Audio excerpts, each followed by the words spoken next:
Bienvenidos a nuestro canal de podcast de Historias sin pretensiones. En el episodio de hoy tenemos el honor de contar con la presencia de Guillermo Tabernilla, coautor junto a Ander González Fernández del libro Combatientes vascos en la Segunda Guerra Mundial. Este fascinante libro parte del proyecto Fighting Baskets de la Asociación Sancho de Beurco y nos va a sumergir o nos sumerge en las historias de aquellos vascos y navarros que participaron en uno de los conflictos más significativos de la historia moderna. Hola, Guillermo. Antes de nada, gracias por pasarte por nuestro canal y compartir un ratito de lo que más nos gusta, que es historia. ¿Qué tal estás? Muy bien, Antonio. Gracias por la oportunidad de poder estar aquí con vosotros. Es un placer.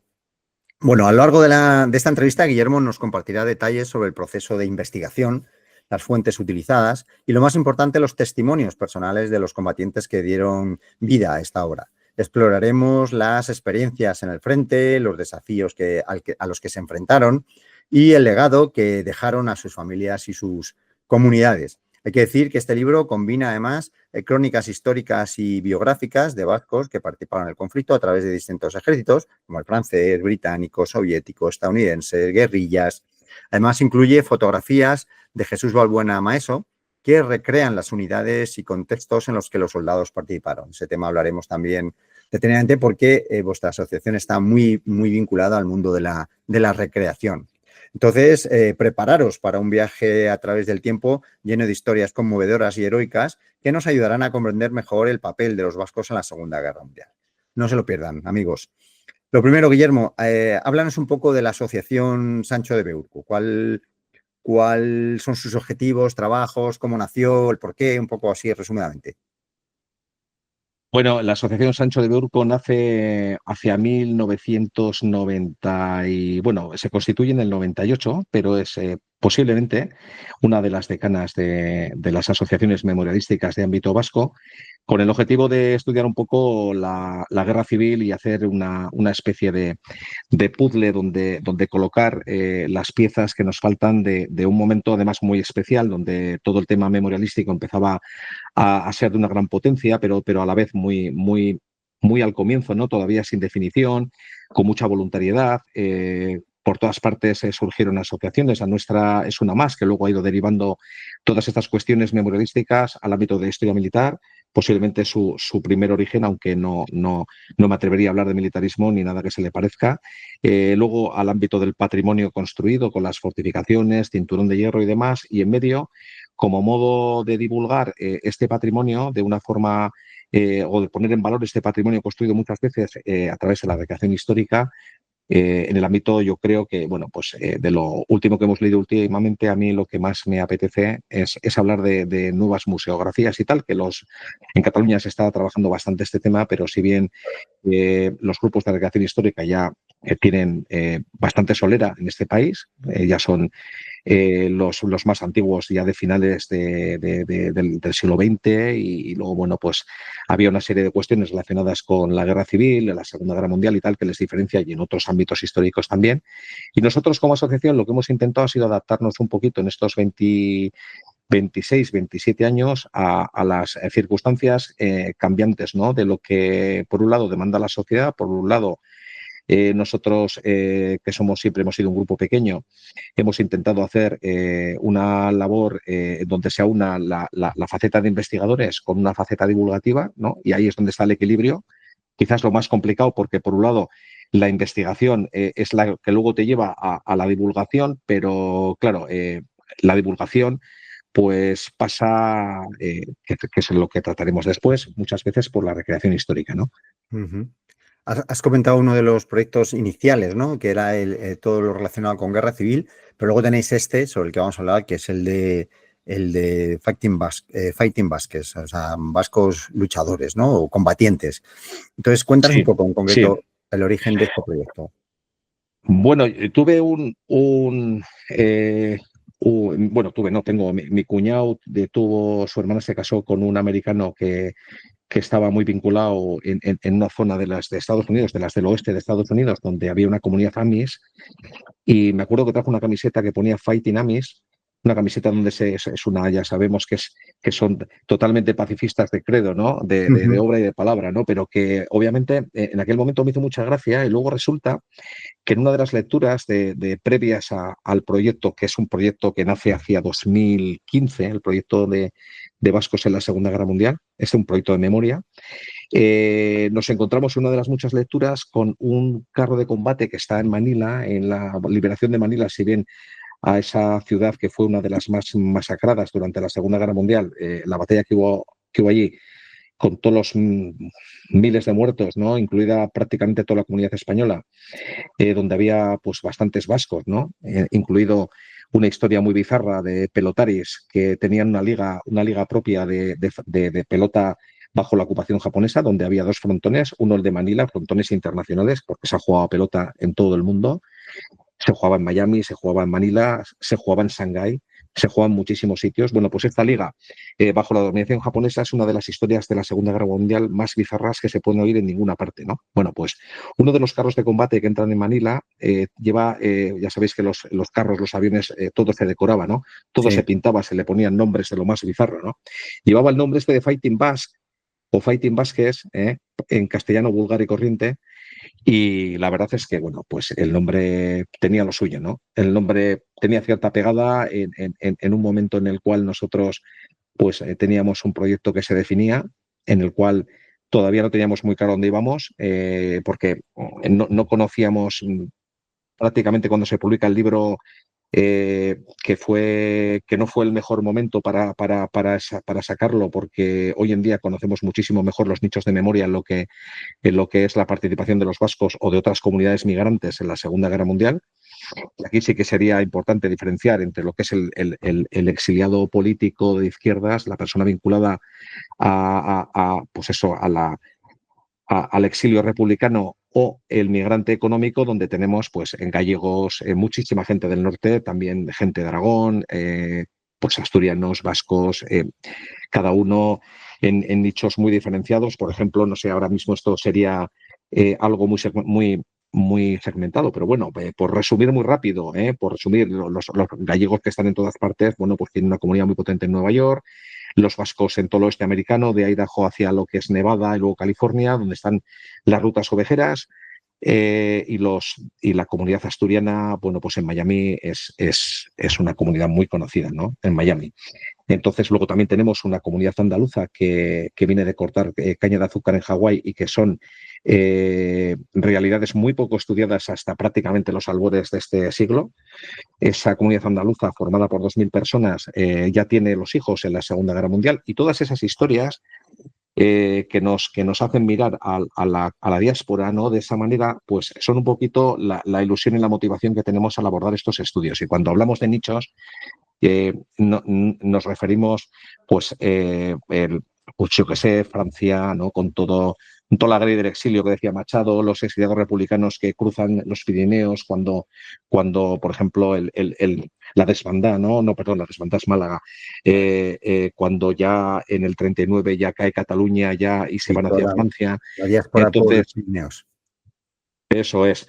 Luego tenemos, por ejemplo, pues la parte de Filipinas que hemos hablado, la gente que va a la Unión Soviética, la gente que está con los británicos y que acaba de sacar Son School y Honor, un libro, la edición en castellano con Sí. Espatacalpé, que se editó en inglés el año pasado y que, bueno, nos honra con su amistad. Nosotros hemos colaborado con todo eso, hemos mirado esos nichos, unos de una manera más detallada. Por ejemplo, nos faltan muchas cosas de Francia, a pesar de que hay un estudio muy bueno. Nos faltan algunas cositas vinculadas a lo que es la resistencia francesa y que, bueno, algunas cositas, prácticamente toda esa resistencia francesa que ha sido tocada por encima, y salvo la participación de las brigadas guerrilleras en las operaciones de la Operación Reconquista de España hacia el otoño del 44, justo después de las operaciones de invasión propiamente dichas de los aliados, cuando ya el ejército alemán se empieza a retirar hacia la frontera con Alemania, ya porque ha sido derrotado tanto en Normandía como en el otro desembarco, en el de Provenza, pues es una gran desconocida, ¿no? Y el gobierno, a través de la Secretaría esta de Memoria Democrática, yo creo que tendría algo que decir, porque todavía esas miles de personas que participaron con la resistencia porque además se echaron al monte porque no tenían otra, ¿eh? para malvivir, al igual que todos los perseguidos por el nazismo, ya sean comunistas, anarquistas, judíos, y etcétera, etcétera, etcétera, Intelectuales. se vieron abocados a eso, ¿no? Y luego, bueno, pues hay un debe, ¿no? Contraer esas memorias. Nosotros, desde el ámbito del asociacionismo, poco es lo que podemos hacer, salvo hacer un llamamiento y mirar en sitios, pues que igual por propia experiencia no ha mirado muchísima gente, ¿no? Es decir, la gente se detiene en lo anecdótico, la Sí. 9 y tal, y la liberación de París, y hay muchísima más gente en todas esas coyunturas, por ejemplo, en todos los pueblos fronterizos. Toulouse es la capital del exilio español, bueno, qué decir de Burdeos, en fin. Hay muchísimas historias ahí, ¿no? En el muro del Atlántico, fortificando todo eso, hay gente que está en las islas del Canal, ¿no? También, y que han aparecido, por ejemplo, en enterramientos, y se ve, por ejemplo, a la hora de reconocer, por ejemplo, todo ese sufrimiento que se está empezando a hacer ahora. Estamos todavía en esa parte, ¿eh? En una fase muy, muy primigenia, ¿no? Y traer toda esa gente para que realmente se complete las piezas del puzzle es algo que es una asignatura pendiente todavía. Bueno, ya nos has situado perfectamente. Has contestado a la siguiente pregunta, que era que qué os inspiró a escribir sobre este tema. Pero vamos a entrar Sí, un poco en cómo fue el proceso de investigación para todo para este libro, ¿no? Porque detrás de él hay un trabajo titánico. O sea, se siente, se nota y se palpa. Y por cierto, vosotros gracias. mismos decís en una especie de introducción al libro que es un trabajo incompleto, que el trabajo no ha Sí. terminado. Sí, sí, claro. Esos nichos están todavía, algunos están por investigar. Ten en cuenta que si bien en Estados Unidos se puede hacer una investigación en base a los archivos nacionales, que esa es otra. O sea, quiero decir que no siempre son accesibles. Nosotros tenemos varias suscripciones a Ancestry, a prensa de todos los estados, diversos buscadores. Eso supone un dinero al año. Sabemos dónde mirar porque el proyecto nace de identificar a estas familias, poner nombre al veterano. Luego, no nos interesa solamente esto, sino es que además los estudios de diáspora que van a proyectar este tipo de cosas es que en el momento en el que el hijo o el nieto del emigrante, o que puede ser el mismo emigrante el que va a la guerra, bien sea porque va de niño a Estados Unidos, como ha pasado con tantos gallegos, Ujú. por ejemplo, que van de niño a Estados Unidos, o como puede ser también que vaya de mayor y es un ciudadano no naturalizado estadounidense, ¿no? Y vea su oportunidad de convertirse en ciudadano estadounidense, ¿no? Y porque, bueno, hubo quien dijo que este es un buen país para morir también. Es el Ujú. caso de un veterano vasco que llegó a Estados Unidos a criar ovejas, ¿no? Y se alistó en el ejército, que es un buen país para vivir, es un buen país para morir. Entonces, esas cuestiones de la diáspora nos permiten, viendo el momento en el que el hijo, el nieto, el veterano se marcha a la Segunda Guerra Mundial, ver a toda la comunidad, que es lo importante, porque más allá de lo anecdótico, donde pueda decir, bueno, ya están estos hablando de la guerra, ya están estos hablando del cuento de siempre, que sí, que sí, que sí, los soldados, que si llevaban esto, que si llevaban lo otro, no, no.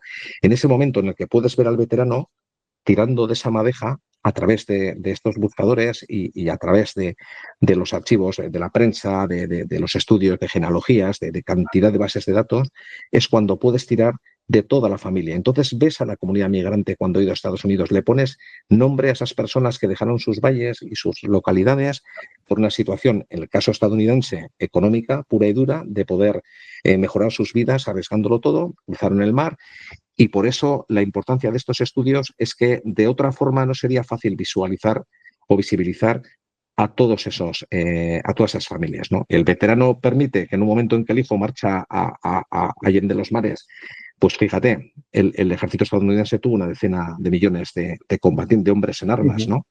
Que estuvieron en todos los escenarios imaginables, ¿no? En todos. Entonces, claro, ese es el momento en el que el veterano cobra importancia, y cuando va a ver a su madre, a esas comunidades migrantes, el periódico, la prensa local recoge la visita porque el chaval ha regresado a casa, o está de permiso, o vuelve de la guerra de 3 o 4 años, y es en ese momento en el cual cobra importancia y tiene sentido para nosotros todo esto, ¿no? Porque mi socio, Pedro Yarzábal, es un historiador con muchísima experiencia en estudios de diáspora en Estados Unidos, que lleva más de 20 años yendo a la Cátedra de Estudios Vascos a Reno, Nevada, y él lo entiende perfectamente. O sea, más allá de lo anecdótico, más allá de la frivolidad de la propuesta, que pueda incluso encasillarse, ¿no? En el ámbito de siempre, ¿no? Pues ya empezamos aquí con la Segunda Guerra Mundial, con la divulgación de las batallitas y tal, pues hay una visibilidad de toda esta comunidad migrante que a nosotros nos interesa visibilizar, ¿no? Porque sentimos la empatía, porque lo tenemos en las familias, porque lo tenemos en casa, porque todos tenemos un pariente en las Américas que ha recorrido los 7 mares y que luego ha vuelto el tío de América y que vive en un hotel en no sé dónde, está cobrando una pensión de la Armada norteamericana por no sabemos qué motivo, porque cuando éramos niños no se les preguntaba y tal, ¿y por qué estaba cobrando esta pensión? Pues mira, porque fue marino mercante, hoy en día tienen reconocido su título de veterano. Ese es otro artículo que publicamos en su día, que además fue recogido por la cabecera gallega del diario.es. Nosotros teníamos un blog en la cabecera vasca del diario.es. Muchos artículos de estos que realmente tenían una proyección a nivel nacional se recogían, ¿no? Y se clonaban. Entonces había, pero por un lado es algo nuevo, ver al veterano y ver a través de las familias es el camino a la inversa, ¿no? Y por otro lado, para nosotros, pues es muy motivador, ¿no?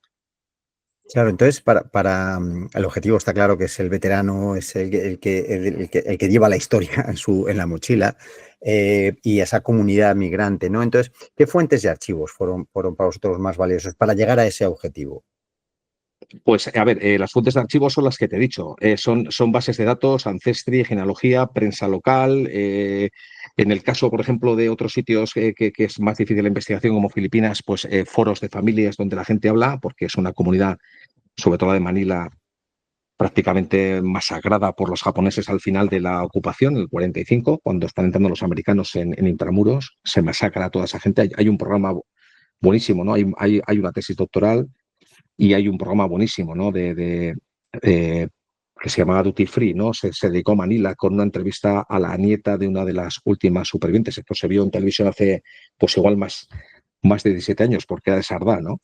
Y el hombre ya está retirado hace un tiempo. Entonces, todas estas cosas, las fuentes, no es coger un libro, es reinterpretar unos materiales que, parafraseando a mi amigo Pedro Yarzábal, vamos a definir de ciencia ciudadana participativa, ¿no? Es algo que no es que no sea riguroso, porque lo es, porque las fuentes siempre se deben citar y las referencias son ineludibles, sino que es algo que se queda fuera de los estudios propiamente académicos, ¿no? Donde realmente todas estas fuentes no han sido valoradas hasta ahora. ¿Quién se preocupaba de la historia familiar? ¿Quién se preocupaba de la historia de los migrantes hasta hace 4 días? Toda esa historia, por ejemplo, hoy en día hay académicos, por ejemplo, en Andalucía, que están trabajando estas comunidades y ya la comunidad de California, de San Francisco, la comunidad andaluza, es conocida. Hace 20 y tantos años apenas nadie hacía referencia a esto. Todos esos viajes transoceánicos de familias que van juntas de Andalucía, van a Canarias y de Canarias acaban en Hawái cortando caña de azúcar y luego vuelven justo antes de la Segunda Guerra Mundial para que sus hijos vayan a esa guerra con ese país de adopción, es algo que era inimaginable y absolutamente desconocido. Cuando nosotros empezamos a mirar a esa comunidad migrante, vamos a hablar ahora de la vasca, en Estados Unidos se conocían, pues te diría, contados con los dedos de 4 manos la gente que había participado. Hoy en día hemos superado los 2000. A ver, algo tan sencillo y tan imaginable y tan esperable, ¿no? Como que, a ver, si tenemos toda esta gente, ¿cuántos veteranos puede haber? Claro. Y luego el alcance del proyecto y la vista del proyecto, de la que hablaremos luego, pues te lleva luego a otras conclusiones, ¿no? Pero lo fundamental es eso, ¿no? Las fuentes son es identificar a las familias del modo que se pueda, porque nadie había mirado nadie les había mirado de esa manera. Es decir, no, a ver, nosotros no tenemos historia, es decir, es gente anónima. Es gente anónima que cobra visibilidad en el momento que el hijo va a dar la guerra o va a la guerra. ¿Qué importancia tiene eso? Es decir, ¿en qué cambia el interés de lo académico? Pues hasta que hemos empezado a surgir determinadas personas, igual que en su momento. Pues, a ver, Frema en Madrid, nosotros en el País Vasco y Arama en Asturias empezamos a estudiar las fortificaciones. Nadie le preocupaban los fortines que languidecían en todas partes del 36 al 39 y ese patrimonio era destruido, ¿no? Sin ningún nivel de protección. En un momento dado en que el asociacionismo en este país empieza no solamente aquí, los estudios de memoria, los estudios de diáspora y tal, empieza a empujar a lo académico, pues luego resultará que vemos otras cosas porque realmente tampoco es que aquí haya alguna recompensa de algún tipo. Quiero decir que ni siquiera la clase política, ni siquiera lo académico es capaz de adaptarse porque tampoco acepta que tengan esos vacíos en que tengan que cubrir otras organizaciones que hacen estudios rigurosos y joder, con muchísima gente preparada y capacitada, como el caso de Pedro Igarzábal, y ponen, pues paradójicamente y tristemente, pero los que llevamos ya en el ámbito de la memoria tantos años y hemos conocido foros y hemos disfrutado, entre comillas, del desprecio de según qué instituciones y según qué académicos que están preocupados por la memoria, tanto en cuanto esa memoria les aupe de algún modo o certifique el relato que sus patrocinadores están buscando, pues ya no nos va a extrañar nada, ¿no? Ya estamos un poquito de vuelta, ¿no? Entonces, al final, nosotros en este proceso, las fuentes son rigurosas, son serias, son fuentes de historia familiar, es genealogía, son bases de datos, es prensa, es la hemeroteca constante. Y luego, claro, ya una vez que tienes situada esa familia, ya que puedes visibilizar a todos, en el momento que va el chaval a la guerra es sencillo, porque todas las unidades, y vuelvo a hablar en el caso de, normalmente, en el caso de la historia militar estadounidense es una realidad y, por ejemplo, en Francia también es bastante posible. Una vez que tienes identificado a la persona que va en ese barco, en esa aeronave o que va con esa unidad concreta, pues esos historiales ya sí que son conocidos. Es decir, ya Claro. tienes ya un proceso que más allá de las vivencias que te pueda contar en el caso de que tengas entrevistas, que son muy pocas, las entrevistas que ha dado vida a esta gente, porque cuando llegamos, pues ya quedan muy pocos veteranos con los que hayamos podido hablar. Pedro en el oeste ha hecho más de 100 entrevistas a vascos y ha estado con bastantes de estos veteranos. Pena que no le tengamos aquí para hablar, pero bueno, bastantes de estos veteranos. La gente que andaba en los 90 años o cuando Pedro empezó con el estudio de fuentes orales, ya había participado en la Segunda Guerra Mundial de algún modo, ¿no? Lo que llaman en Estados Unidos la generación del sacrificio. Ujú.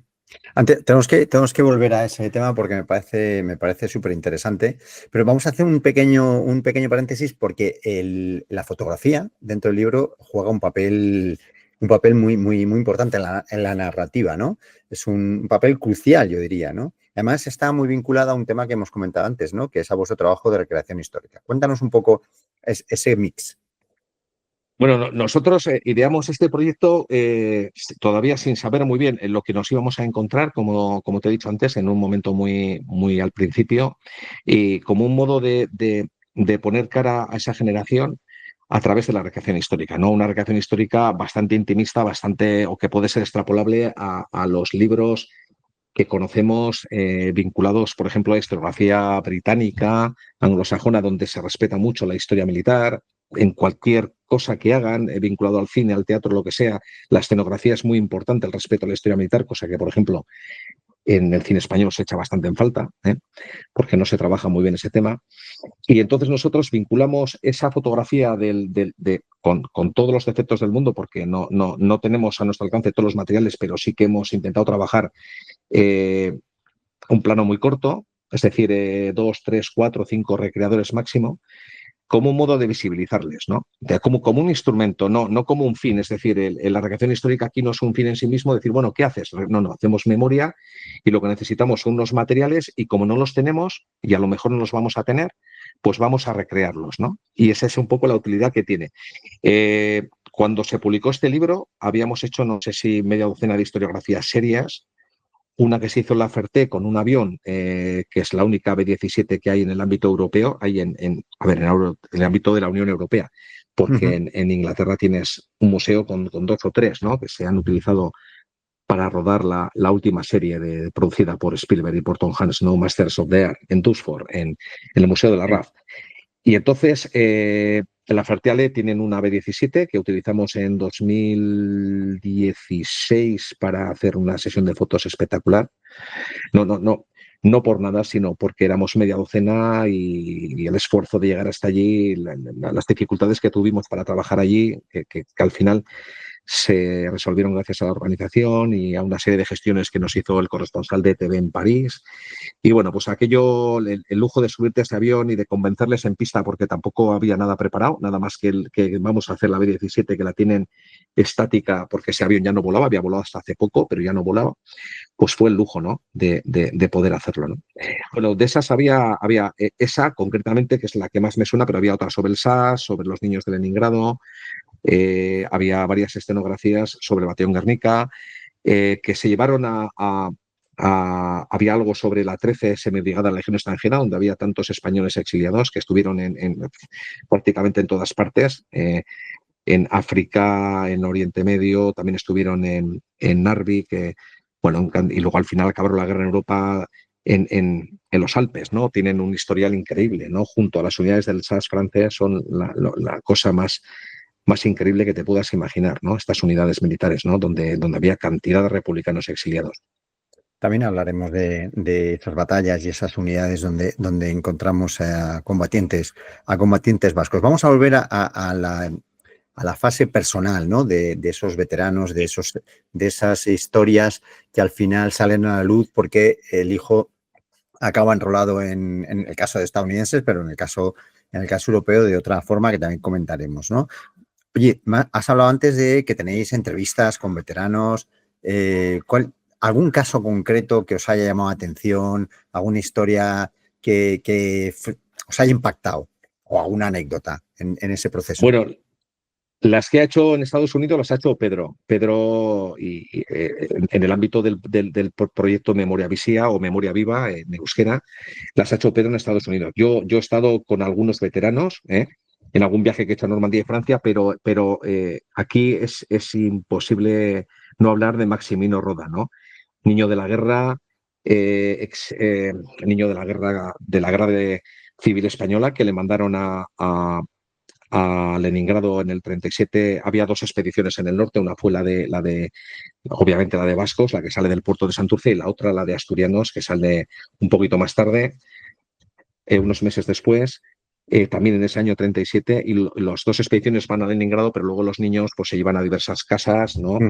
Los que tienen diferentes edades, pero en el caso de Maximino se encontraba ya cuando estalla la Segunda Guerra Mundial y empieza la operación, bueno, no cuando esté la Segunda Guerra Mundial, cuando en el 41, en junio del 41, pues Hitler decide, saltándose el pacto Molotov-Ribbentrop o Ribbentrop-Molotov, invadir la Unión Soviética. Entonces, en Leningrado había una serie de chavales pues, que andarían en el centenar, que ya eran mocitos, estaban estudiando ya, porque los más pequeños habían sido evacuados. En las casas de Pushkin, por ejemplo, habían sido evacuados hacia la retaguardia ya de la Unión Soviética, pero estos chavales que estaban estudiando es prácticamente el único caso, salvo el de la compañía Osborne NKVD, que se alistan en masa, saltándose un poquito el control que luego intentó ejercer el Partido Comunista de España sobre los exiliados y niños de la guerra y demás.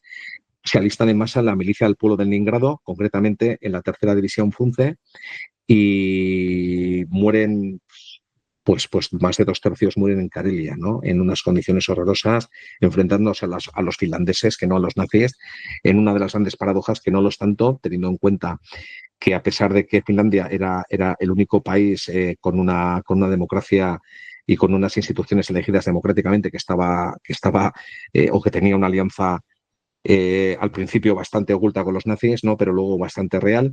La realidad que tienen de enfrentamiento fronterizo entre siempre Rusia y Finlandia, pero bueno, en ese momento ya que había habido una guerra, que era la de invierno, y estaba en proceso la de continuación, que llaman los propios finlandeses, no es tan extraño, ¿no? Pero sí que es cierto que nuestros niños de la guerra no se enfrentan aquí a los nazis, sino que se enfrentan a los finlandeses, ¿no? En una batalla donde la tercera división se va retirando hacia la capital de la Karelia rusa, Petroskoy o Petrosavod, según se diga en un idioma o en otro, y acaban en una historia tristísima, ¿no? Y ahí sí que tuvimos ocasión de seguirla de una manera más detallada, porque la investigación nos llevó hasta el archivo de Alcalá de Henares, donde los documentos del Archivo General de la Administración, que está allí, pues pudimos ver, yo creo que por primera vez, qué pasó con los chavales que sobreviven a la hecatombe esa en Petroskoy.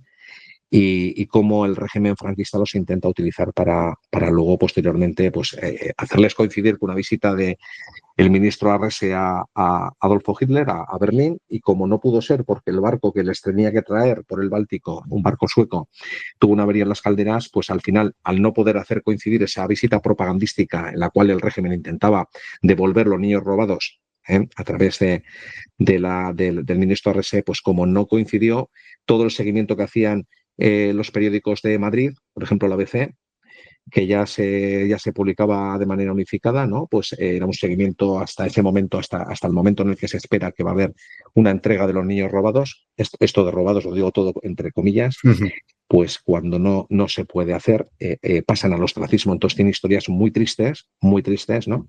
Y es el primer caso en el cual nuestros niños de la guerra, que han quedado, pues estos en la Unión Soviética, otros en Inglaterra, otros que no regresan de otros países europeos, empiezan a regresar ya, ¿no? En condiciones, pues, donde pues, España, obviamente, a pesar de que se declaraba neutral, no lo era, o no lo era tanto, con un gobierno dividido entre anglófilos y germanófilos, pero bueno, hasta ahí, ¿no? Eso es lo más importante. Maximino Roda era un hombre pues muy cercano, era divertidísimo. Nosotros estuvimos en su casa en Villamayor. Fuimos Pedro, Ander, el coautor del libro, servidor, y mi hijo creo que estuvo también en ECO, que ahora mismo pues está en el grupo de recreación, y tuvimos la ocasión de entrevistarle, reírnos muchísimo. Me acuerdo que tenía el hombre una tarjeta que no se olvida nunca, que nos dio, que algún cabrón le había hecho la putada y ponía, en vez de Maximino, ponía Maximono. Entonces, claro, yo esa tarjeta, hasta que nos hemos cambiado de casa, la hemos tenido con un cariño guardado de la hostia. Muerto ya el hombre, obviamente. Eh, y él describió y nos dio el primer mapa, donde un mapa que había hecho en la mano, con un combate en una zona de río ahí en Karelia, la Karelia rusa, donde se enfrentó a los finlandeses, con una historia pues bastante dura de la Segunda Guerra Mundial. Y pudimos empezar a visibilizarles a ellos al conocerles, ¿no? Y al reconocerles, ¿no? Y esto es lo más importante, porque a pesar de que hemos llegado tarde, a través de diferentes personas y de la ayuda de amigos, pues hemos podido llegar a poner a estas personas, no solo caras, sino aunque hayan pasado por tu vida 3 o 4 de ellos, y quizás no los hayas visto cuando tienes 12, 13 o 14, 15 años, porque aquí ha habido niños de la guerra en Baracaldo, y me acuerdo de unos cuantos, ¿no? En el momento en el que tienes la edad, la madurez para poder aceptar este mensaje y escucharles y tal, pues ya una persona muchas veces sirve de voz a los demás, ¿no? Es algo muy bonito, que lo mismo que permite ver a una generación entera, que hemos dicho antes, ¿no? En el caso de los estudios de diáspora, hasta 2 y 3 generaciones permite ver esto, pues realmente justifica ya todo el esfuerzo, ¿no?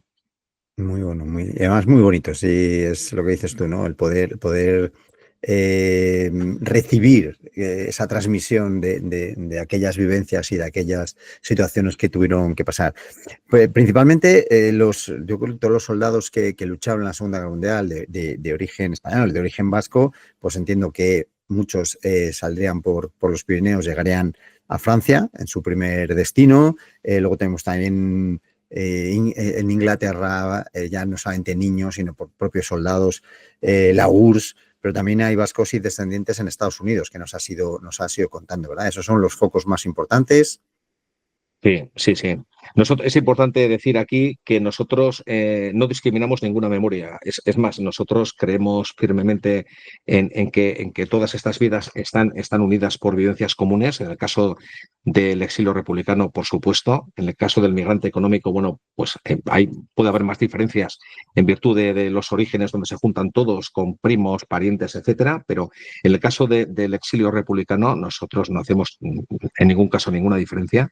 Y cuando hemos investigado las historias de todos, han sido las historias de todos. Es decir, si nosotros hemos visto 15 o 20 o 30 o 40, pues han venido todos al rollo, ¿no? De hecho, tenemos también otras historias que hemos seguido después vinculadas con los niños de la guerra, una historia muy dura también en Stalingrado, no solamente en Leningrado, y que publicamos hace poco en el blog del grupo de recreación, sobre Allende, un aviador republicano que se exilia en la Unión Soviética.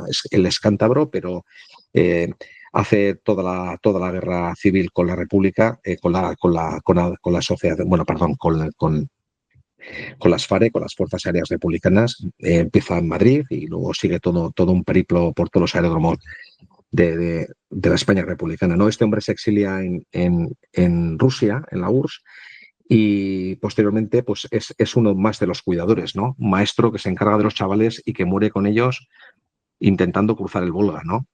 Ya cuando ya las columnas alemanas están ya dentro ya del centro de la ciudad, ¿no? Cuando ya todo el mundo se repliega al Volga, ¿no? Hay un bombardeo y tal. Esta historia, nosotros que la hemos traído después de entrevistar claro, evidentemente a hijos porque ya no tenemos la ocasión de hablar con los protagonistas en primera persona, que tampoco hay tantos, pues se une con otras, ¿no? Y ha sido, pues bueno, pues muy, muy importante, ¿no?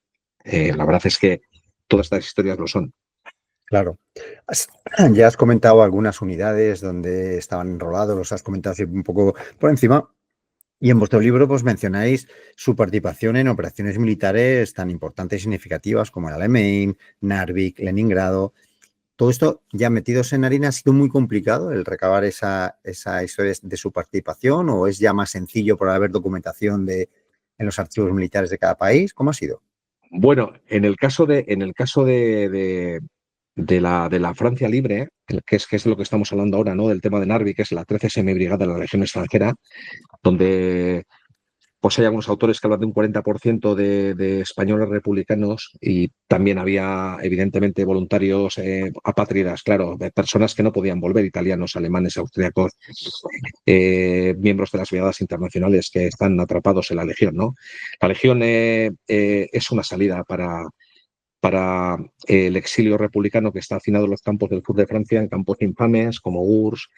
Es una salida que al final también es un precio, ¿no? Porque automáticamente, por ejemplo, los que eran del Partido Comunista les quitaba la militancia, los que se alistan a la Legión extranjera.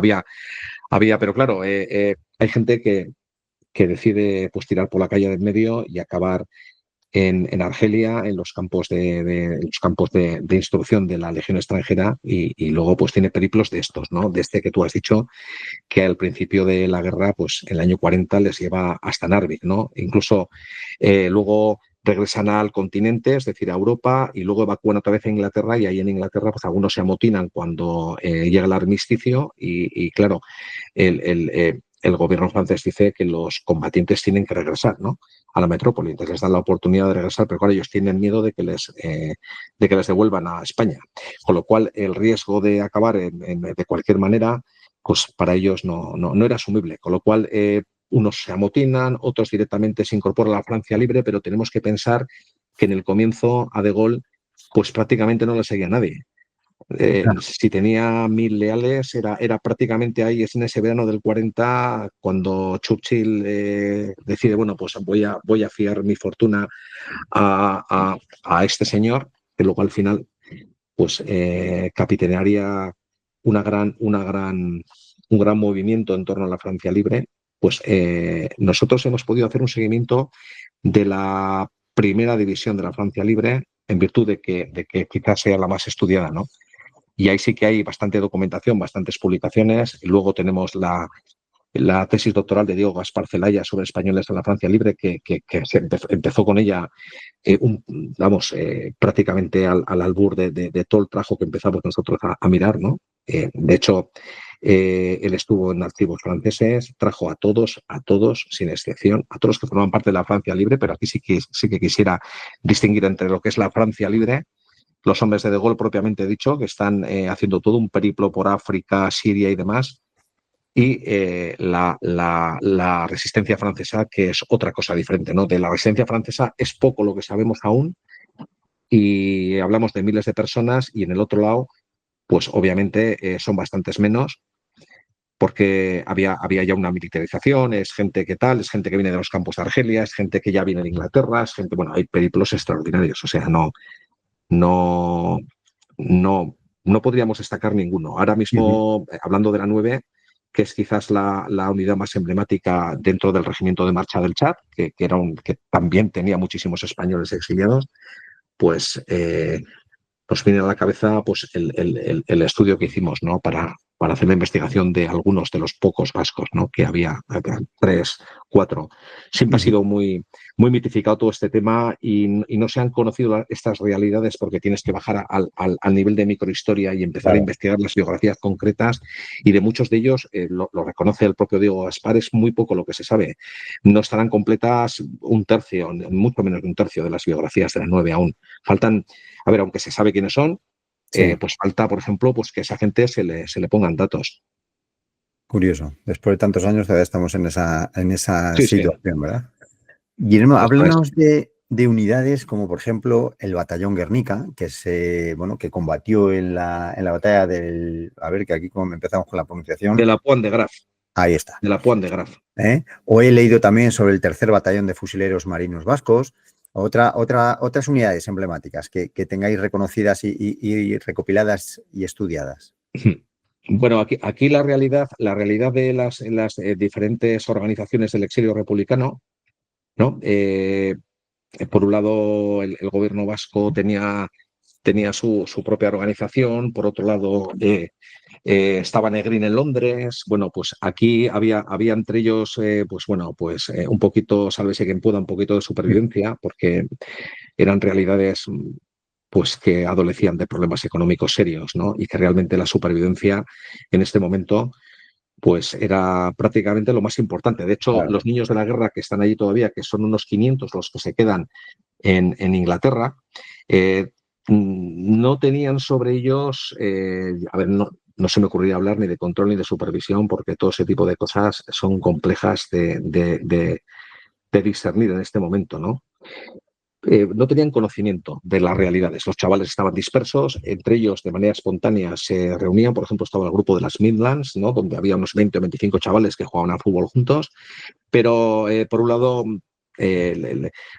toda esa gente que estaba en torno a Negrín, o toda esa gente que estaba en torno a Irujo en Londres, ¿no? En el ámbito vasco, desconocía estas realidades prácticamente. Y luego hay sorpresas, como por ejemplo chavales que se alistan y el padre, pues cuando llega a París, porque ya se han marchado los alemanes, pues empieza a hacerse gestiones, se da cuenta de que su hijo pues ha muerto en Normandía, por ejemplo, ¿no? Ya. Me llama la atención de todo este tipo de cosas, pues que hay realidades que se niegan en virtud de quien seas, ¿no? Esto ya hablaremos más adelante, ¿no? Pero bueno, sí que es cierto. Una cuestión, Guillermo, no sé si lo habéis trabajado, si lo tenéis, pero para mí era inevitable preguntarte, era sobre el famoso mito de las comunicaciones en euskera en la Guerra del Pacífico. Bueno, esta es una investigación que hicimos Pedro Yarzábal y yo. De hecho, él en Reno, su tesis doctoral era eso. Él eligió una tesis doctoral, entonces te habló de los albores de este siglo. Cuando empezó con su tesis doctoral, él empezó a hacer gestiones, hizo algunas llamadas. Desde el ámbito de la Universidad de Reno, Nevada, escribió a personas vinculadas a las comunicaciones en el Pacífico en la Segunda Guerra Mundial, porque es un mito que existía, es un mito que corría de voz en voz, y cual serpiente de verano se publicaba en prensa. Entonces, pues era algo del cual, pues fíjate, aquí, por ejemplo, en el ámbito vasco, la gente se sentía súper orgullosa, ¿no? De que la dificultad era como lengua codificada, pues había sido para los japoneses, pues el no poder descifrar ese lenguaje había sido el origen de la victoria en Guadalcanal, que nada más y nada menos que es el punto de inflexión de la Guerra del De la Pacífico. guerra. Ese es el momento en el cual los americanos, además hay un libro de la editorial Osprey con este nombre, los marines devuelven el golpe. O sea, es el momento en el cual, después de un tropel de victorias, ya no solamente empiezan a frenar la Salomón, sino que le empiezan a dar la vuelta, ¿no? En esas islas, que Guadalcanal, Nueva Guinea, o sea, son islas donde pensemos que hoy en día hay zonas sin explorar todavía. Hay una naturaleza con especies desconocidas, incluso algunas desaparecidas que vuelven a aparecer en zonas increíblemente inhóspitas, ¿no? Bueno, pues ahí es donde empieza a devolverse el golpe. Y claro, esa cuestión, yo contacté con él hacia el 2015, 16, no me acuerdo. Esto está publicado más tarde.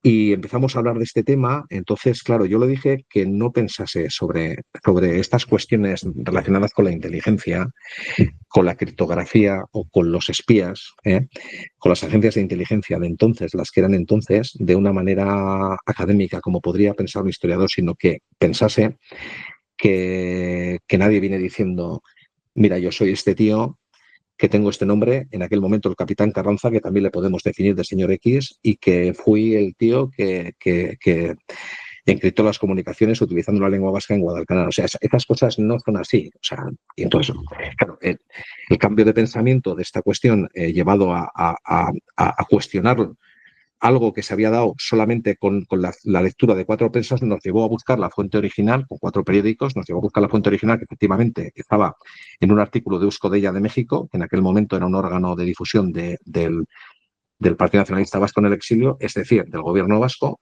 que fue a modo de contrarrelato o contrapropaganda replicado por la revista de Marina, que es la revista de la Armada Española, que todavía se edita. Entonces, uno dice A, el otro le hace la réplica y dice, no, este es el capitán Carranza que ha venido de tal, y la revista de la Marina publica el contrarrelato, que es que ha pasado por San Sebastián, ha saludado a este, ha estado aquí, ha estado allá, y que va de camino a Wiesbaden, Alemania. O sea, que la primera, la versión, es un cuento, la segunda clona la primera versión para convertirla en un contrarrelato, y todo eso así se da por bueno durante décadas, ¿no?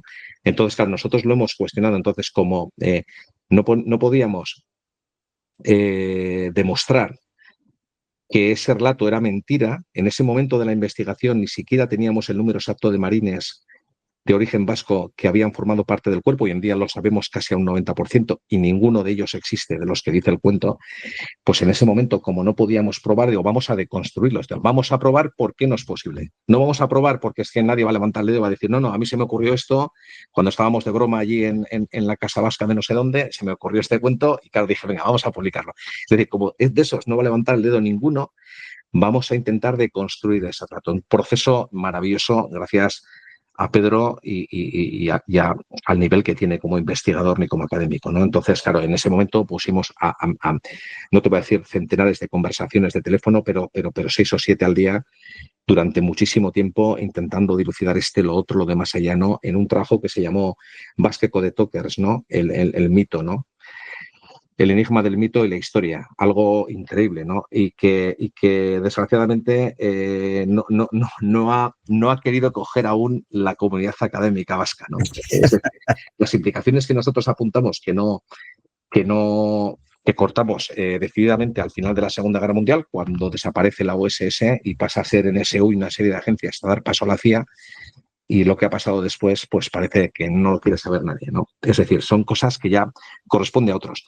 Pero ni aparecen los protagonistas, ni aparecen los marines de origen vasco que descifran comunicaciones, porque no existen, esos nombres no son parte de la comunidad vasca, no son parte, no son familias.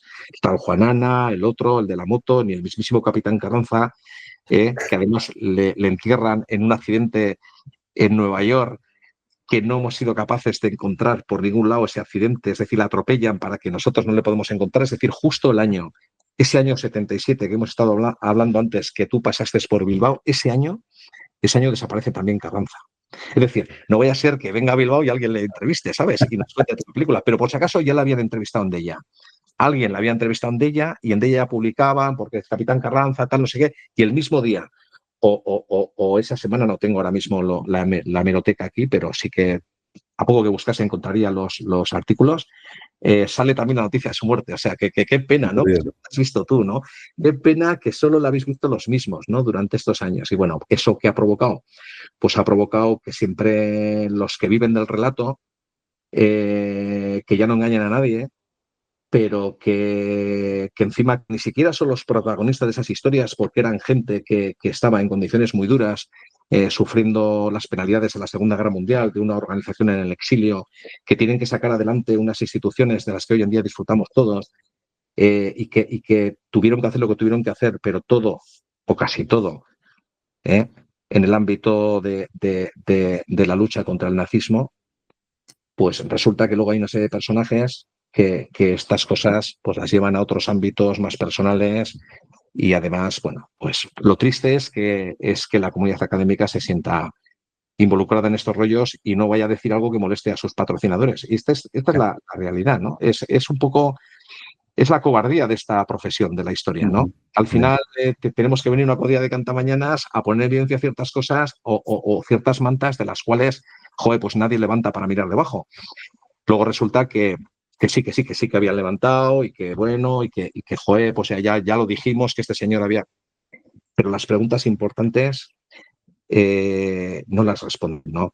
Y esa es, por ejemplo, un poco la tristeza, ¿no? Después de tantos años en este mundillo de la memoria. Ujú. Ay, no, encima os costaría vuestros problemitas por desmitificar. Bastante gordos. A ver, pero en un ámbito a ver, muy para las personas, para el nivel que tenían las personas, algunos de ellos cargos electos, eh, bastante lamentables, ¿no? Ujú. Tener que bajar a ese nivel de miseria, ¿no? Personal y esas descalificaciones, entre ellos a mi persona, a Pedro, Claro. en foros donde lo único que hacen es recibir loas y alabanzas de una cuadrilla de palmeros, pues muy triste, ¿no? Pero bueno, al fin y al cabo también se forja el camino, ¿no? De alguna manera, ¿no? Pues yo qué sé yo, diciendo, bueno, pues aquí estamos, ¿no? Si esta gente, por ejemplo, que fue capaz de enfrentarse a todos estos peligros en el ámbito de la inteligencia, en el ámbito militar, en el ámbito de las comunicaciones y demás, no tuvieron reparos y dieron todo lo que pudieron, ¿no? Por la democracia, por luchar contra el nazismo, por lo que fuese, vosotros desde luego estáis muy lejitos y poniendo vendas a cosas de las que no se avergüenza nadie y menos 80 años después, mmm, no estáis más que poniendo en evidencia sectarismo, el veneno que lleváis dentro y por qué cada vez estáis más alejados de la sociedad a la que debéis servir, ¿no? Esa es un poco Claro. la tristeza que yo creo que padecemos todos, ¿no? Ujú. Oye, hace, joder, pues no sé cuánto fue, 2 o 3 años, en mi blog empecé, me llamó mucho la curiosidad lo de la 9, lo de los pioneros en el ejército británico, y un poco buscando bibliografía, leyendo, no sé si era realmente cierto o no, pero para eso estás tú ahora para desvelarlo, A ver si puedo. un volumen importante, ya no solo de españoles, sino en este caso eran vascos, enrolados como pilotos de la aviación de la Unión Soviética. O sea, ya no la típica infantería que es más burda, por decirlo de alguna forma, sino ya, joder, gente cualificada en la aviación soviética. Pues son bastantes los que hay, bastantes los que hay, y lo interesante es la docena de niños de la guerra de origen vasco que sí que vuelan con los rusos. ¿Eh? Larrañaga, Guerregoicoa, Lavín, Uribe, el hermano pequeño del que fue ministro de la República, Uribe, primo de un amigo mío de este pueblo, también los Uribe, que son de por aquí. Y sí, sí, una docena de niños de la guerra, pero hay más gente. Hoy en día la Asociación de Aviadores de la República tiene identificados a unos cuantos pilotos de... Ujú. Lo que sí que tuvieron muchísimas dificultades, porque a los que habían volado con las FARE no se les permitió volar de la misma, a muchos se les pusieron muchísimas dificultades, pero sin embargo a los niños de la guerra, como fueron formados ya en las Ah, propias escuelas de vuelo de la Unión Soviética, a ver, que los aviadores republicanos, las últimas promociones de pilotos de caza habían pasado por Kirovabat, entonces aún así muchos fueron purgados. mm, Ten en cuenta que la purga que se hizo del generalato soviético que participa en la Guerra Civil Española como asesores es gorda, gordísima. A Korev y a otros se les fusila al regresar a la URSS. Entonces, el hecho de que hemos tenido aquí unos españoles, españolitos, formándose como pilotos de caza en la URSS, que hablen el idioma, bueno, se defiendan, no es aval suficiente para que automáticamente les demos el paso a las fuerzas aéreas soviéticas. No, no. Entonces, fue muy difícil, pero sí es cierta la historia. Y es mucho más interesante. Hoy en día se sabe mucho más cosas porque hay muchos más protagonistas y fueron bastantes los que volaron de lo que sabíamos hace 10 años. ¿cuál fue, ya que has comentado, o te saca yo el tema esto de los aviadores soviéticos, cuál fue la unidad donde más vascos habéis encontrado? Hemos hablado antes de los marines, hemos hablado de esta gente. Como, a ver, el alistamiento no corresponde a nada más que, bueno, tú vives en el caso de los norteamericanos, tú vives en tu pueblo y vas a la primaria o a la secundaria en este caso muchos con tus vecinos, la fisonomía de los ranchos del oeste, sobre todo en Nevada, lugares aislados de Idaho, es que normalmente las comunidades son muy pequeñas, viven en ranchos, son ovejeros, aunque eso también es un poquito estereotipo, el tema del ovejero, porque sí que es cierto que en esas zonas el precio de la lana se va al carajo después de la Primera Guerra Mundial, entonces los oficios se diversifican, hay mucha gente trabajando en lo que solía montar el emigrante vasco es una casa de huéspedes, ¿no? O boarding houses. En este caso, en inglés, boarding houses. Entonces, en estas casas normalmente también se juega. Entonces, hay mucha gente, pues que quiero decir que la madre con los hijos está allí, los chavales van a la escuela, el padre se dedica a las ovejas, en verano se vuelven a juntar todos. Hay chavales en Nevada, pues te diría que de 15 a 20 ya de la primera generación que van a la Universidad de Reno, y muchos de ellos, por ejemplo, los Echemendy, los tres, forman parte del ROT, de la milicia universitaria, y todos ellos hacen carrera como oficiales durante la Segunda Guerra Mundial, carreras muy brillantes. Y en este caso, las unidades no son frutos, es decir, son personas estadounidenses a todos los niveles. Y luego hablamos de la identidad, porque es aquí donde el proyecto, aparte de los estudios de diáspora, yo creo que tiene algo que aportar y algo que decir, ¿no? Es algo muy importante porque hay gente a la que hay que explicarle de la manera más didáctica que seamos capaces qué es la identidad de una persona, ¿no? Ellos a todos los efectos son ciudadanos estadounidenses y se alistan en unidades localizadas a los cuatro vientos en un ejército de millones de alistados, del listed, ¿no? En el caso del Batallón Guernica, que responde a unas instrucciones concretas del gobierno vasco y que es una unidad maquis, es una unidad de las FFI, de las Fuerzas Francesas del Interior, es una unidad de la resistencia, por decirlo de alguna manera, que podamos entendernos todos, sí que hay un componente, vamos a decir, de identidad, ahí en cuanto al grupo, ¿no? Pero ese caso y el de los fusileros marinos, que al final no te he contestado, responden a un interés del gobierno vasco en el exilio de hacer unidades propias y diferenciadas, de hacer un poco rancho aparte y de tener un poquito de protagonismo en cuanto a la lucha contra la Segunda Guerra Mundial. Es decir, es un gobierno, vamos a decir, es un gobierno que dispuso de la autonomía más tarde que Cataluña y en virtud de que al final el PNV pues forma parte de la lucha contra las fuerzas sublevadas, ¿no? Se concede la autonomía a Euskadi y esas dos realidades autonómicas, hay una que es la vasca, que intenta enfrentarse al nazismo de una forma protagónica y dentro del ámbito que puede, pues negociando al nivel más alto, en este caso con De Gaulle, consigue que los ingleses en un principio toleren la existencia de una unidad dentro de la Francia libre, que se llamó el Batallón de Fusileros Marinos Vascos de una manera no oficial, porque luego esa unidad, cuando pierde ese carácter, pasa a ser el Comando Kiefer, prácticamente. Bueno, ahí llega Kiefer como instructor, entonces hay una fusión de gente y tal. Bueno, también es cierto que la presencia de vascos ahí en Londres era bastante anecdótica y sí que viene bastante gente de origen sudamericano que es de vasco de primera o segunda o tercera generación.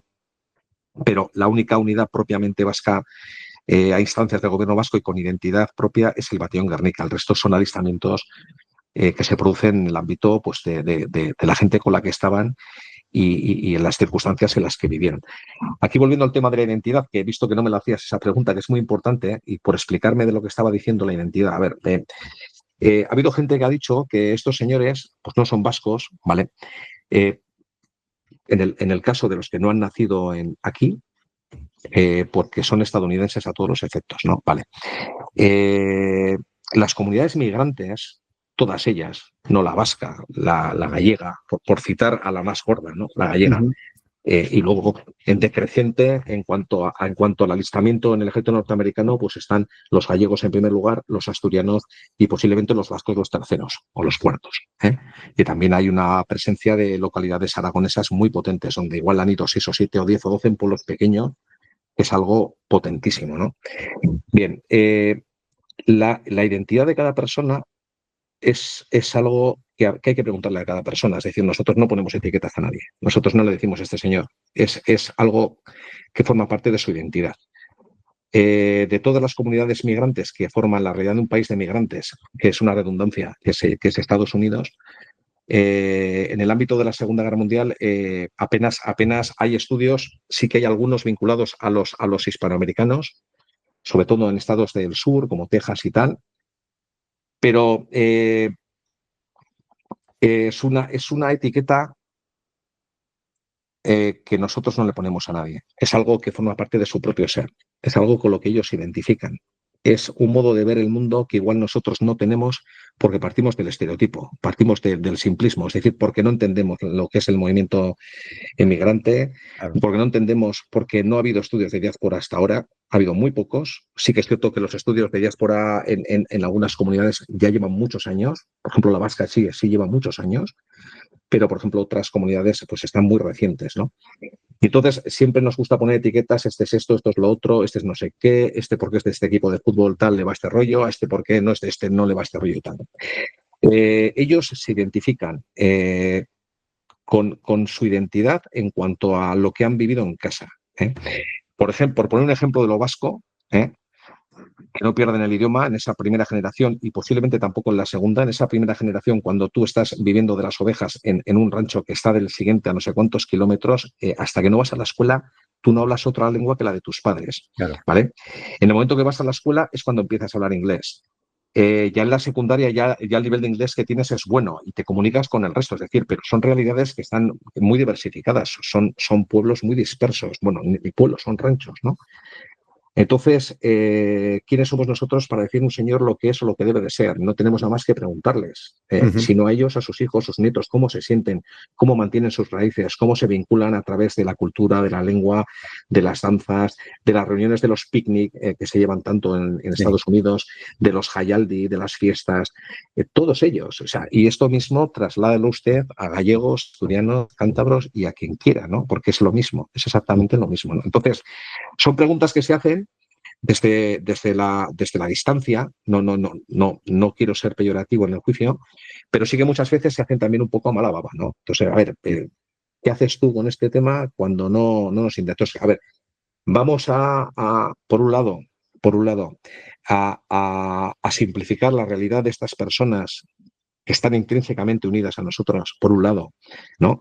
Por tantos lazos familiares, de cultura, etcétera. Y por otro lado, vamos a renunciar a su legado. Esas dos cuestiones creo que son importantes. Por un lado, nosotros vamos a decirles a ellos cómo se tienen que sentir y cómo tienen que forjar su propia identidad. Y por otro lado, ergo, estos señores no me interesan porque no son nacionales, voy a renunciar a su legado, ¿no? Y el legado de una memoria democrática. Y volvemos un poco al comienzo, ¿no? ¿Por qué no se nos trae a toda esa gente de una vez para que veamos cuál es la aportación, por un lado, del exilio republicano a la lucha contra el nazismo y, por otro lado, también la participación de la comunidad migrante a la lucha contra el nazismo? Y nos encontraremos con varios miles de personas. Claro. Entonces, claro, ya la cosa de la división azul pesa menos.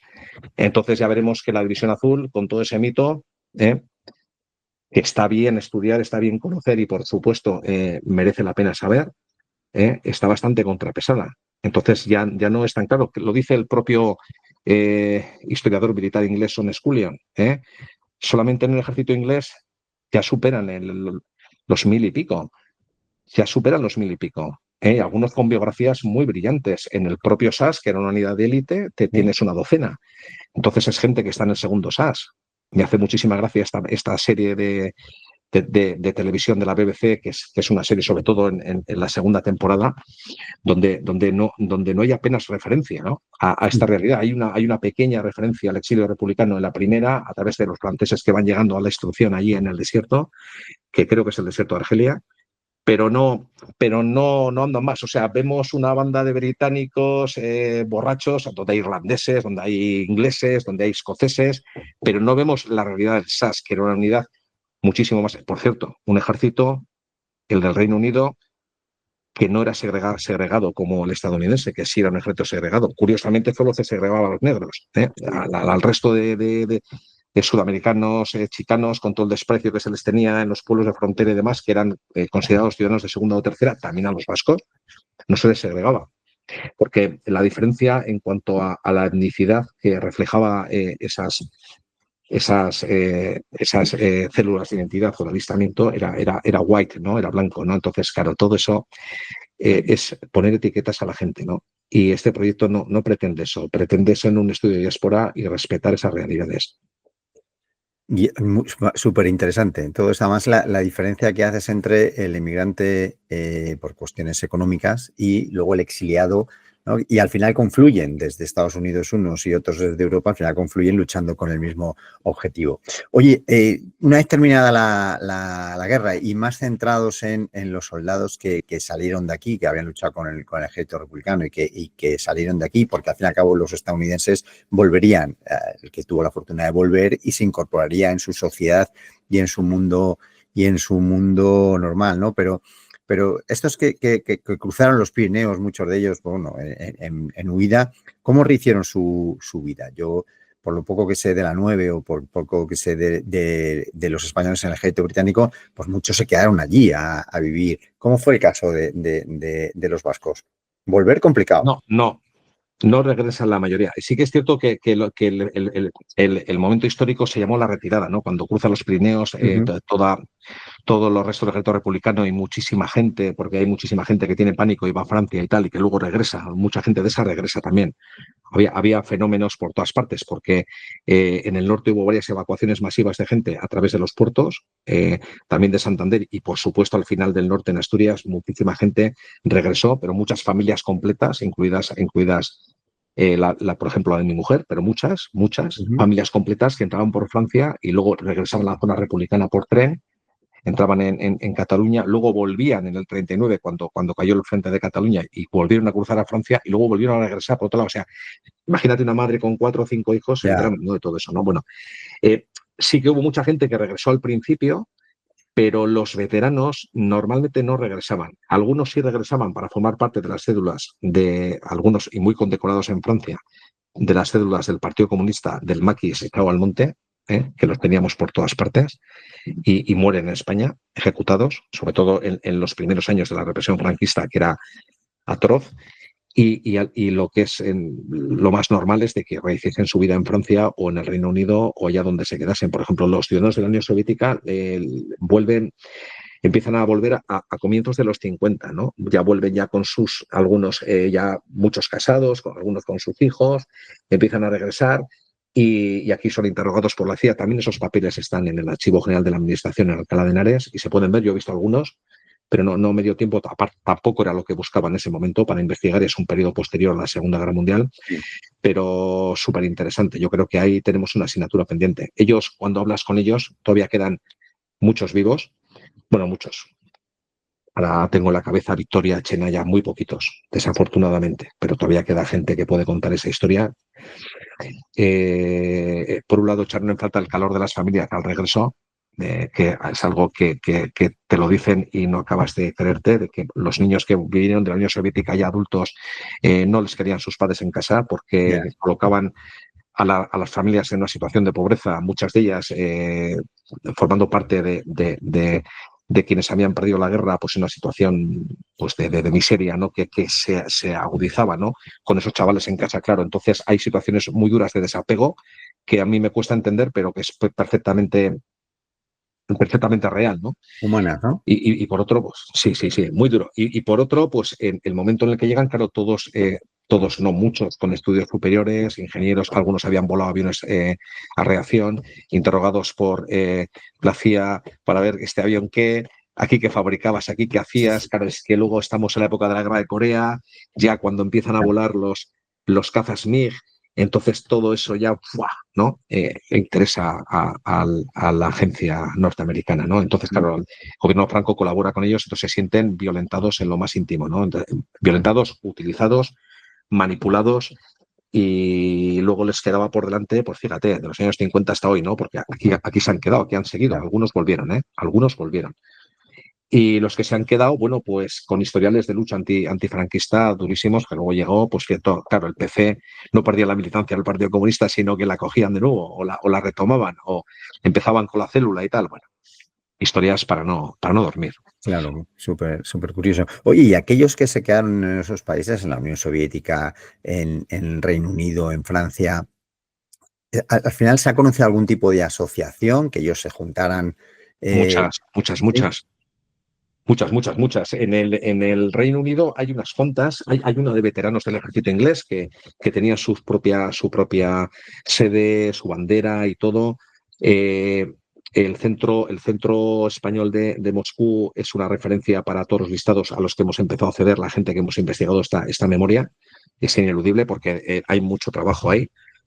Aunque hay cosas de las biografías a nivel microhistoria de personas que nos faltan, porque obviamente pues, no se sabe todo de todos ellos, pero, y luego, por ejemplo, ya con la presencia del maquis en los Pirineos, en el paso del Valle de Arán, de todas aquellas operaciones que fueron Sí. decenas de cruces de montaña, decenas de cruces, no solamente el más famoso de la Operación Reconquista, sino que luego, pues hay en Toulouse, en la zona de Toulouse, hay un hospital muy interesante que es el Hospital Varsovia, donde se ejerce la filantropía por parte de médicos españoles y franceses y ayudan claro, a ver, atienden a las personas que están en una Francia que se recupera de la Segunda Guerra Mundial y, y en un principio ese hospital atiende a los heridos que regresan del Valle de Arán y de otras realidades del maquis, de otras luchas de la guerrilla antifranquista, pero enseguida ya lo que se hace allí es filantropía, ¿no? En cuanto a la atención del exilio republicano, que por poner una capital sería siempre Toulouse. El exilio republicano, la capital sería Toulouse. Y luego, claro, todas las ciudades de Francia vinculadas al sur, pues yo que sé, por supuesto, las zonas vascas, las zonas pirenaicas, Burdeos, Aquitania completa. Ujú. Es, allí hay multitud. Esa realidad existe hoy en día. Los hijos, los nietos están todavía ahí. Hay una realidad que se puede explorar y de la cual hemos vivido al margen, aun estando muy cerca de la frontera, ¿no? Porque realmente hemos vivido muy a espaldas de Francia, ¿no? Eso es cierto, ¿no? Entonces, claro, ellos cuando han vuelto les hemos visto en verano o les hemos visto y tal, joder, el que viene de Francia, que venía con su Citroën Tiburón, entonces, claro, miramos como la vaca al tren en los años 70, joder, un Citroën Tiburón y tal, fíjate qué coche tal, qué guapo el Citroën. Bueno, pues esas cosas, ¿no? Con las que nos hemos quedado, ¿no? Oye, Guillermo, una pregunta, sé que es difícil, ¿no? Que contestes. ¿Qué esperas que los lectores aprendan, ¿no? O sientan al leer vuestro libro? Porque algo tienes que tener ahí, En, aunque... en un momento fue un comienzo, a ver, era un comienzo un poco forzado porque pues hacía falta un libro, ¿no? Sobre todo, pues el proyecto necesitaba un libro. Y la memoria es inacabable. O sea, por mucho que pretendas, no puedes llegar a todos los sitios. De hecho, si hiciéramos un libro como un libro de corte menos sentimental y más académico, tendríamos que poner límites al campo. Ujú. Y, y nos negamos a ponérselo, ¿no? Entonces teníamos que empezar por algo, ¿no? Ahí costó empezar y había que poner las fotos y, a ver, todo hay que decirlo que no cobramos por ese libro los autores, ¿por qué no? Porque había que derivar el dinero a las fotos y, claro, el fotógrafo tiene que cobrar también, obviamente. Ujú. Es importante, ¿no? Porque, claro, te estás llevando una persona que trabaja contigo y tú, claro, estás llegando por amor al arte a un contenido y tal que obviamente pues, ha habido que ir a París, ha habido que hacer multitud de viajes y de alguna manera había que financiar el proyecto, ¿no? Este libro ha ayudado un poquito, ¿no? A nosotros nos ha dado pues un arranque. También es cierto que al final enseguida te das cuenta de que estás fuera de contexto completamente al tocar, al aunar sobre todo ensayo y recreación histórica. Es algo que es inimaginable, que la gente no entiende. Lo que no se entiende normalmente se margina. Entonces, ni el mundo de la recreación histórica está por el relato, es decir, la recreación histórica, la gente que practica, en algún caso con toda mi admiración, la recreación histórica es un fin en sí mismo, es decir, vamos a trabajar con mucha precisión, con mucho detalle, con mucho interés, con eventos cada vez más elaborados, con gente dedicada, pero el fin en sí mismo es la recreación. Para nosotros es un fin y lo unamos al relato. Bueno, pues juntar esas dos cosas, recreación histórica y ensayo, es algo que no se entiende o no se entendía. Me lo llegaron a decir en Despertaferro, ¿no? Poco Sí. después de escribir el libro, que ellos, la verdad es que lo mimaron muchísimo y estoy muy contento de todo el proceso y de haber trabajado con ellos. Haber trabajado con otra editorial hubiera sido muy diferente porque estuvimos en todas las facetas de la edición y fue una experiencia maravillosa, ¿no? Que no se tiene siempre todos los días. En Ujú. ese caso, pues la verdad es que fue un placer. Pero lo comentaron también y de hecho es una prueba que se ha hecho de otra forma. Es decir, ahora mismo estamos viendo las fotos de Jordi Bru que son unas fotos espectaculares de recreación histórica, con unos montajes que él hace que yo creo que van más allá del propio realismo de las fotos que él toma, porque él lo que hace es una especie de juntar a los recreadores y le da otra vida a las fotografías con la composición que hace luego vamos a decirlo, en postproducción, Ya. en el ordenador, en casa, con las herramientas de edición que él tiene. Es una propuesta distinta. Los libros que se han editado en la editorial son libros donde la recreación histórica tiene una virtualidad, ¿no? Que es la de servir a unos fines. En este caso, pues bueno, pues se han aunado unidades militares, momentos históricos del ejército, etcétera. Para nosotros, lo importante es el relato. Es decir, ¿qué estamos contando? ¿Qué estamos explicando? La fotografía me interesa, pero a ver, igual que una fotografía antigua que aparece en casa de nuestros padres o abuelos, si no tiene unos elementos descriptivos, es decir, ¿quién es este, no? Y Se este queda que está aquí, pues este igual es mi tío, pero es que no lo sé. O igual es un amigo de mi tío. ¿Quién es esa gente? O sea, en ese momento la fotografía como documento, ¿cuánto pierde? ¿Qué interés tiene?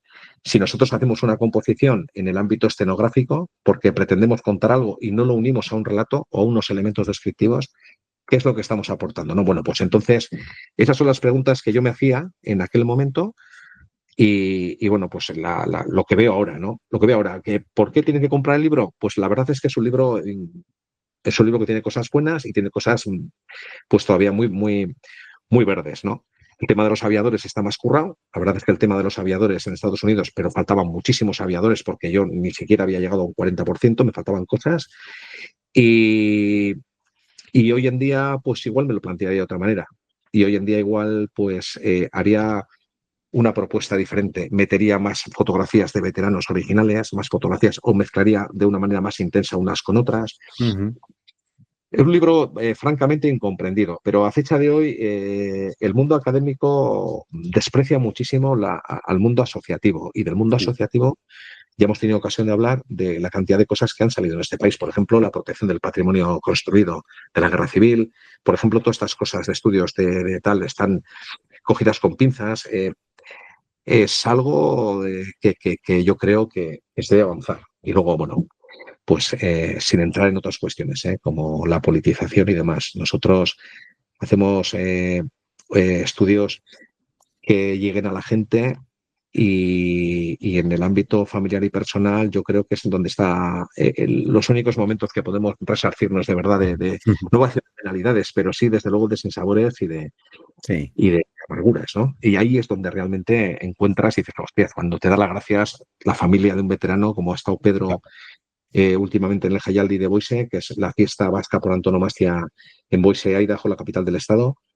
Y bueno, pues ha estado con 60 familias de veteranos dando las gracias y compartiendo cosas y tal. Joder, y luego es un contacto que en la mayoría de los casos se revierte a la asociación a través de un correo electrónico, Sí, de sí. poder un quid pro quo. Estas familias te proporcionan ya una visión de la persona más allá de lo que dan los datos fríos o no, o igual tú le tienes que decir, porque, jo, mira, en este periódico en tal sitio, pues hay una foto de tu padre, o Claro. en esta base de datos de no sé qué rollo, de no sé qué facultad, pues tienes también una foto de tu padre, ¿no? Y puedes devolverle eso, ¿no? O puedes hacerle una interpretación de dónde estuvo y lo que hizo, ¿no?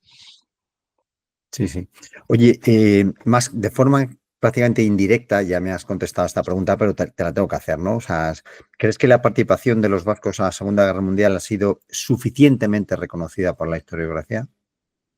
A ver, yo creo que es desconocida.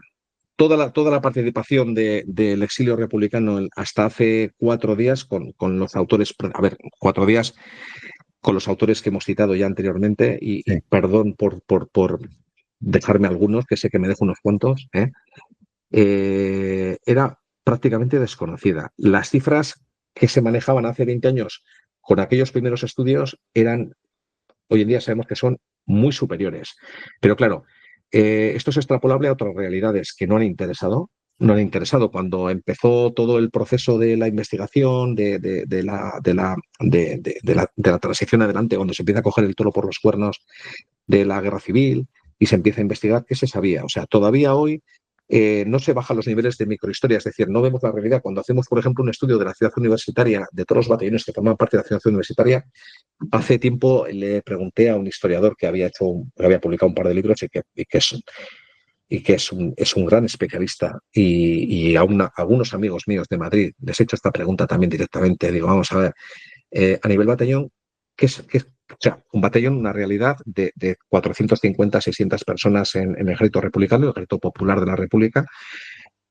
¿Cuántos estudios a nivel batallón hay? O sea, ya no me hables de biografías.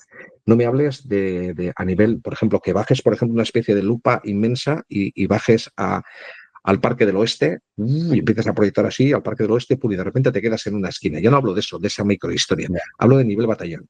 Hablo de una realidad completa, de esos batallones de la 40 Brigada Mixta que no salen de la ciudad universitaria, como por ejemplo las milicias antifascistas vascas, comuneros de Castilla, batallón de Artes Blancas, esos batallones que se montan en Madrid con lo que hay, ¿no? Y me dijo mi amigo, ninguno. A nivel batallón no hay ningún estudio. O sea, lo que nosotros proponemos a nivel biográfico es algo muy novedoso. Estamos intentando, que no lo vamos a conseguir, por eso es tan importante que todo eso que se traigan, las familias conecten. En el caso del inglés Scullion, él ha conectado con las familias y tiene, joder, pues de todos los que son, pues igual tiene contactos con 200 familias o 300, que es un 20 o un 25%, y se ha dado ese gustazo, ¿no?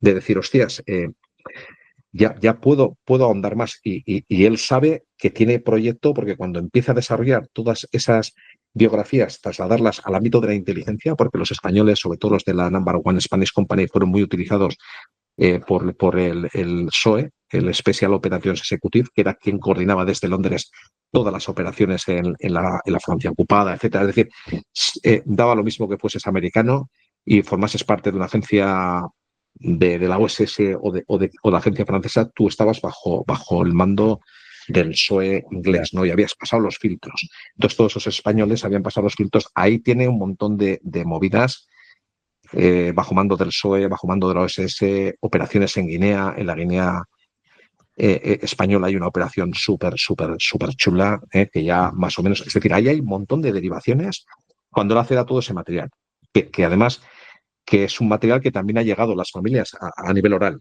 Claro, y él seguramente, bueno, ahora ha pegado una visión de conjunto en inglés y en castellano, pero derivará hacia muchísimas cosas y cantidad de artículos y de colaboraciones que haga, ¿no?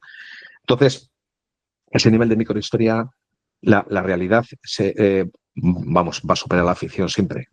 Pero siempre. Aquí lo va a superar siempre, porque es que ni nos la imaginamos. Claro. Ya solamente hemos metido un poco la cabeza en el SAS y tenemos a 12 personalidades espectaculares. Espectaculares.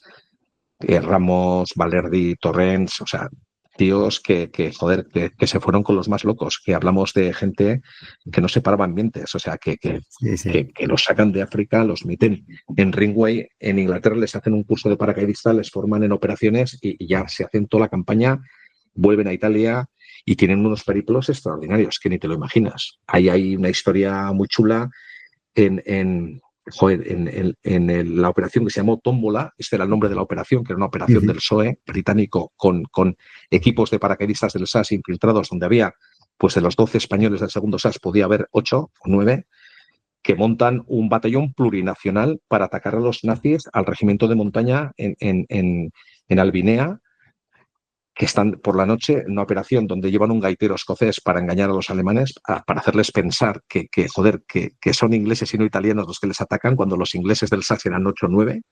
El resto eran ucranianos de las SS que se habían pasado de bando. Hostia. Y se habían juntado con los partisanos italianos, y estaban partisanos italianos, miembros del SAS, donde había, pues eso, como un chiste de Jaimito, pues media docena de españoles, un italiano, que era Ricomini, que muere en la operación, bajo el mando de un irlandés nacido en la India, que era Roy Farrell. Flipas a colores. Y tocando la gaita de noche, y asaltan las dos casas, hacen una escabechina de la hostia. O sea, son cosas que son absolutamente bizarras y están... empezamos a conocerlas ahora, ¿no? Empezamos a poner nombres a toda esa gente. Y ahí, pues, hay mucha tela que cortar. Hay mucho trabajo todavía por delante.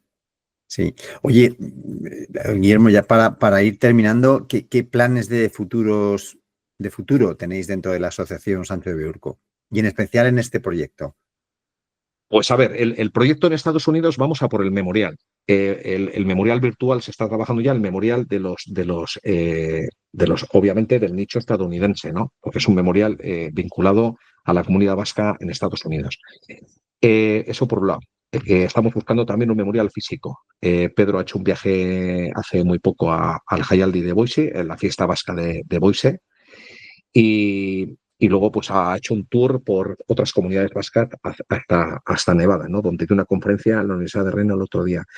La recreación histórica del grupo sigue haciendo escenografías. Este año hemos hecho 3 o 4, hemos hecho una con el hacho del 50 Comando en Madrid este verano. Y no sé si participaremos creo que sí, porque la ilusión es esa, en la Operación Reconquista, que está trabajando una recreación histórica en el Valle de Arán en octubre. Y ya hicimos una prospección, ya vimos las opciones y un compañero nuestro, un amigo nuestro, Fernando, está trabajando ahí a tope, ¿no? Para que haya una recreación histórica este año y ya está con los permisos, pues todo el papeleo, más el alojamiento y demás. Y luego, en cuanto a difusión, bueno, pues estamos viviendo momentos difíciles para la cultura, ¿no? Para la lírica, ¿no? Los blogs que hemos conocido hasta hace poco, los foros, los blogs, no sé si realmente tienen ya lectores y tenemos que adaptarnos a las redes sociales en su más amplia, pues a través de expandir cultura de esta manera, ¿no?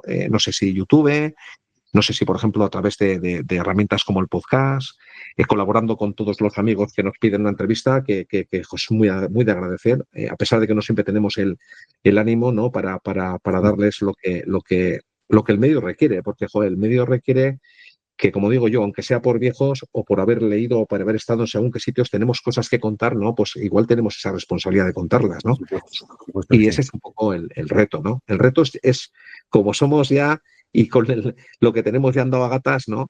Pues podamos adaptarnos a eso, ¿no? Para mí es algo complicado, muy complicado. Guillermo, yo tenía mucha ilusión de hacer esta entrevista porque me parece que el tema es fantástico y es fabuloso. Las expectativas las has desbordado, las has desbordado, Gracias, Antonio, de porque verdad. ya no solamente es conocimiento, sobre todo lo que decíamos antes de empezar a grabar, es la pasión de contar algo que te ilusiona a pesar de, bueno, pues la situación joder, que entiendo que se pueda estar pasando en el sentido de reflexionar y decir, hostia, esto tiene sentido, Claro, no tiene sentido, claro. pero es que es tan necesario, es tan necesario. Yo desde aquí, una de las cosas que me he ido apuntando según ibas hablando es, joder, animaros a completar Gracias. información, esas microhistorias que todavía quedan Gracias. tantas por descubrir. Y darte de nuevo las gracias por dedicar, te voy a liberar ya, Bueno. porque son casi las 10 de la noche, te van a matar, es que a mí no me he también. enterado. No, si nos van a matar los dos. Sí, es que estas cosas son así. Por eso dan tanto miedo. Cuando se juntan dos alicates da tanto miedo por eso. Yo he Muy bien. avisado, digo, Sí, ojo, que joder. esto se puede alargar. Y ha sido Joder. fantástico. De verdad que darte las Bueno, gracias me alegro, ha sido mutuo. y seguro Mutuo, que de verdad. porque hay muchas cosas de las que hablar. Joder, pues nada, animarte a ti también a seguir con esto, porque de verdad que si no es por este esfuerzo por expandir cultura, tío, no nos conoceríamos siquiera y no tendríamos vías para hablar de nada, ¿no? Y llega un momento en el que ya las referencias son pocas, son muy pocas. Pues lo dicho, muchísimas gracias y seguimos en A contacto. ti, Antonio. Venga, un abrazote. Un abrazo.